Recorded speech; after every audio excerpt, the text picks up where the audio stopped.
Friends, आज हम एक नया टॉपिक पढ़ेंगे। नया चैप्टर है मेजर्स ऑफ डिस्पर्सन, यानी अपकीरण की माप। तो ये अपकीरण या डिस्पर्सन कैसे किसे, इसके पहले हम लोग मीडियन मोड पढ़े थे, औसत निकालने के लिए। लेकिन किसी भी चीज, किसी भी श्रृंखला का औसत निकालने के से हमें उसकी वास्तविकता या वास्तविक स्थिति का सही आकलन नहीं कर पाते। जैसे कि एक उदाहरण में हम लोग कर सकते हैं कि स्टोरी किताबों में भी है, ऐसे हम सुना दे रहे हैं कि एक नदी की गहराई का औसत दिया हुआ था 5 फीट।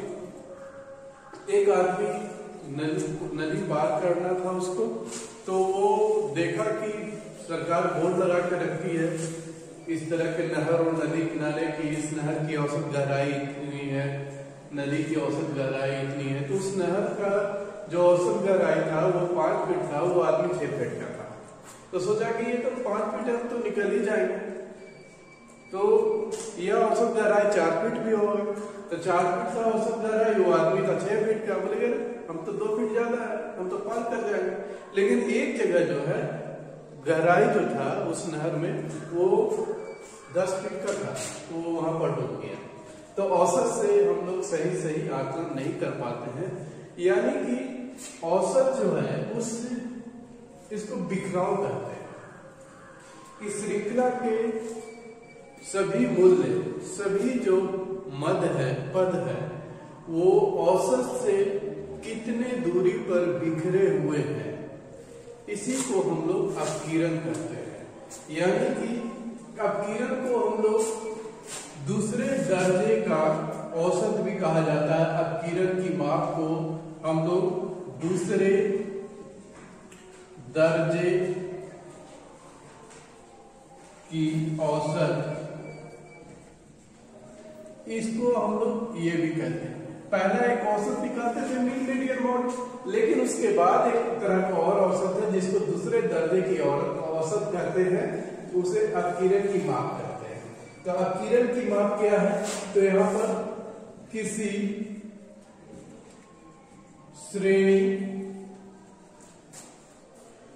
श्रेणी में समांतर माध्य से आंकड़ों के बिखराव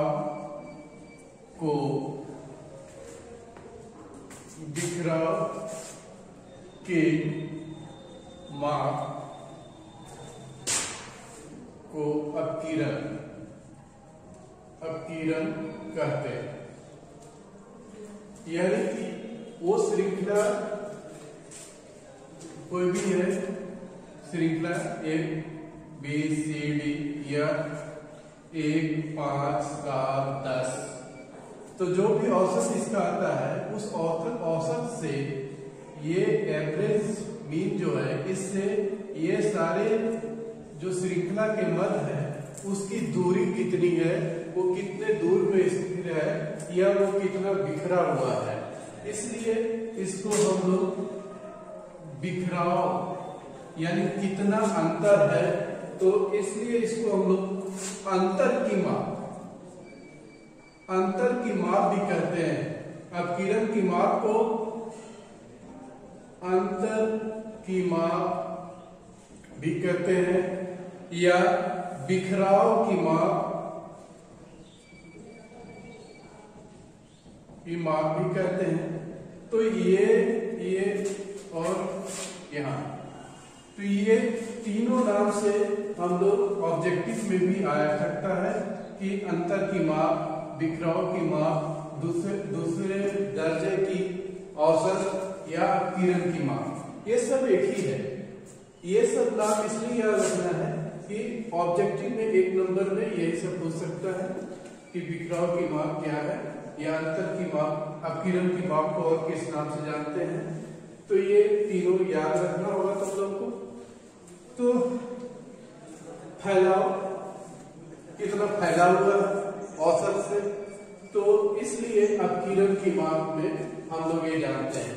एक उदाहरण से हम लोग देख सकते हैं कि औसत से हम लोग सही सही आकलन क्यों नहीं कर सकते हैं कि दो स्टूडेंट हैं, एक स्टूडेंट मान ले अमर है, ये भी 60% से 10th पास किया या 10th में इसका 60% नंबर था, और एक था अजय, ये भी 60% लाया।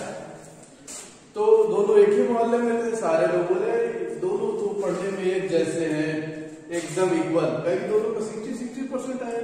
इस आधार पर हम लोग बोल सकते हैं कि दोनों एक समान बुद्धि वाले हैं, दोनों एक समान ने मेहनत किया। तो लेकिन जब इसका मार्कशीट हम लोग देखे या लोगों ने देखा तो पता चला कि नहीं, उसमें एक लड़का जो था वो एक विषय में फेल भी था।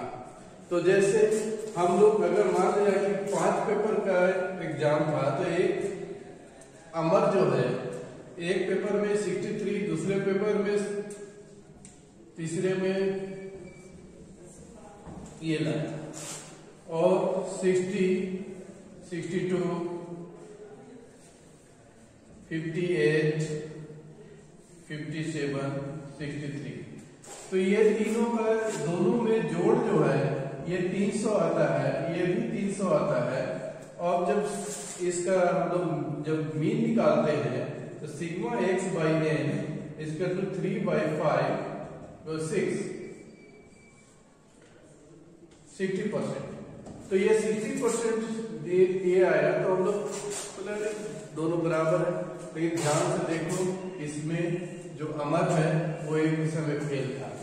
इसलिए इस त्रुटि को दूर करने के लिए हम लोग पढ़ते हैं अपकीरण की माप। तो अपकीरण की माप में अब थोड़ा सा सिर्फ हम बता देते हैं कि कौन कौन सा मेथड है जिसके द्वारा हम अपकीरण की माप कर सकते हैं। ऐसे बहुत सारा मेथड है, 5 मेथड है, लेकिन वो 5 मेथड का सिर्फ नाम यहाँ पर हम लिखेंगे और पढ़ना है। इस वर्ष कोविड-19 के कारण सिर्फ उसमें से एक मेथड, लेकिन हम लोग 5 मेथड पढ़ेंगे। तो उस 5 मेथड के पहले हम लोग जानेंगे कि अपकीरण की माप का जो है वो 2 भागों में इसको बांटते हैं। अपकीरण की माप को 2 तरह से करते हैं, 2 भागों में बांटते हैं। पहला है निरपेक्ष माप, इसको कहते हैं एब्सोल्यूट मेजर। दूसरा है सापेक्ष माप, इसको कहते हैं रिलेटिव मेजर। तो निरपेक्ष माप क्या है? निरपेक्ष माप वो माप है जिस यूनिट में, जिस इकाई में श्रृंखला दी हुई होती है, जैसे रुपीज केजी में अगर कोई श्रेणी है, हाइट दिया हुआ है या किसी का वजन दिया हुआ है, इस तरह का कोई भी इकाई में दिया हुआ रहता है, तो निरपेक्ष माप में उसी इकाई में उसका रिजल्ट भी होता है। जिस माप में श्रृंखला दी हुई होती है उसी माप में हम लोग करते हैं, जिसको हम लोग यहाँ पर लिख भी सकते हैं कि जब किसी श्रृंखला के बिखराव का माप निरपेक्ष रूप में उस श्रृंखला की इकाई में ही व्यक्त किया जाता है, किया जाए, जिस इकाई में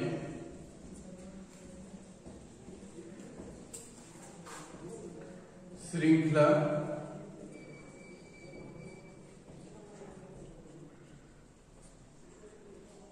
दी हुई होती है।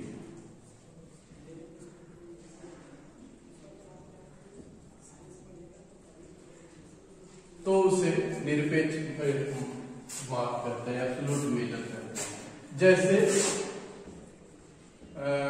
केजी में और रुपीज में, ये सब ईटीसी ऐसे दिया था, मार्क्स, ये सब। सापेक्ष माप क्या होता है कि सापेक्ष माप जनरली प्रतिशत में या रेशियो में इसका मेजरमेंट करते हैं, प्रतिशत में या रेशियो में। सापेक्ष माप श्रृंखलाओं के बीच तुलना करने में ज्यादा महत्वपूर्ण होता है। जब किसी दो श्रृंखलाओं के बीच तुलना किया जाता है तो उसमें सापेक्ष, जैसे हम लोग कहते हैं कि दो श्रृंखला है ए और बी, तो ए बी के तुलना में ज्यादा बढ़िया है या बी ए के तुलना में ज्यादा बढ़िया है। तो जब ये दोनों की तुलना करना हो तो हम लोग सापेक्ष माप का प्रयोग करते हैं। ये जनरली इसको प्रतिशत, परसेंटेज या फिर रेशियो में इसको व्यक्त करते हैं। सापेक्ष माप को हम लोग कोएफिशिएंट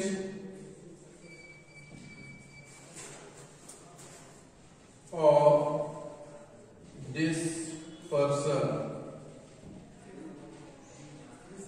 डिस्पर्सन भी कहते हैं। सापेक्ष माप को कोरिलेशन ऑफ डिस्पर्सन यानी अपकिरण का गुणांक, याद रखना। जब गुणांक या कोएफिशिएंट निकाला जाए तो उसको सापेक्ष माप करेंगे। जब श्रेणियों के बीच तुलना किया जाए तो सापेक्ष माप का प्रयोग करेंगे। लेकिन एब्सोल्यूट माप जो है, जिस इकाई में श्रृंखला या सीरीज दिया हुआ रहता है उसी इकाई में उसको व्यक्त करते हैं। तो ये था अपकिरण। तो अपकिरण में आगे के वीडियो में हम लोग इसका मेथड के बारे में चर्चा करेंगे। अभी तो बोले थे कि मेथड्स का सारा हम टाइप लिखेंगे, लेकिन ये वीडियो थोड़ा लंबा हो जाएगा, इसलिए हम आगे के वीडियो में हम मेथड्स बताएंगे, कौन कौन मेथड्स है जिसके द्वारा हम अपकिरण की माप करते हैं।